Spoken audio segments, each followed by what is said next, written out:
Welcome back to Board Game Breakdown. I'm Christopher Solomon.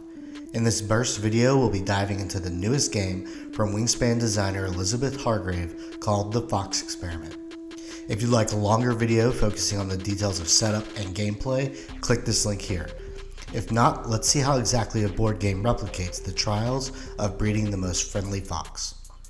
The Fox Experiment challenges up to 4 players to breed foxes over 5 rounds, containing 4 phases in each round. The first phase, called Selection, has each player taking turns selecting one of each of the following objects: a female parent card, a male parent card, and a turn order for the next round. The parent cards are important as they will impact which traits will be most represented in the fox pups. Players who get to pick first will have a natural advantage here, so they must choose wisely on when to take a parent card or when to use their gear token to secure an early turn order for the following round. After the selection phase, players will move to the breeding phase, where they will simultaneously roll all the colored dice printed on their parent cards. Players will also have a chance to roll their green friendly die, wilds, that can help players overcome a not-so-lucky roll. You'll notice that the dice are not numbered as your normal run-of-the-mill dice are, but instead are printed with full symbols, half symbols, and a mixture of both across the 6 die faces. Once the dice are rolled, the players will line the dice up in order to make as many complete trait symbols as possible. Players will mark these symbols on one of their dry erase cards, creating a fox pup and even getting to name it. They will also count up all the symbols used and tally this number in the top right corner, acting as the friendliness value for the pup.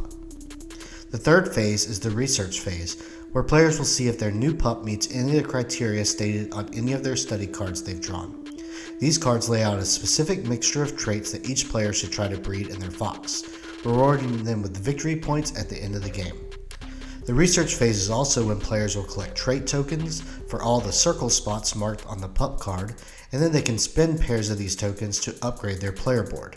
Upgrades include players being given extra friendly dice, drawing more study cards, choosing a patron card for bonus points, and even the ability to breed more than one fox in a single round. Lastly, the administration phase takes place, where the players with the friendliest fox wins a certain amount of victory points that round. The board is reset and the kennel is refilled, but this time the newly bred pups are added to possibly be chosen as parents the next round. As play progresses through the rounds, each new fox typically has a few more traits, meaning more dice for the players, so by round 5, players are rolling a whole swath of dice and making huge chains of trait symbols for their new fox friends. The Fox Experiment has a nice mixture of player interaction in Phase 1, but players should be warned that the rest of the phases are done in a fairly solitary manner. The game plays well at 2 players, adding in an AI player who helps to block certain parent cards. There is also a solo version straight out of the box, but in my opinion it is the weakest version and feels a lot more like filling out spreadsheets than it feels like playing a game. But if you have a few friends to play with and you're looking for a game utilizing a roll and write mechanic that is a little more in-depth, check out the Fox Experiment today. Please visit the website at boardgamebreakdown.com for more reviews and videos, and thanks for watching.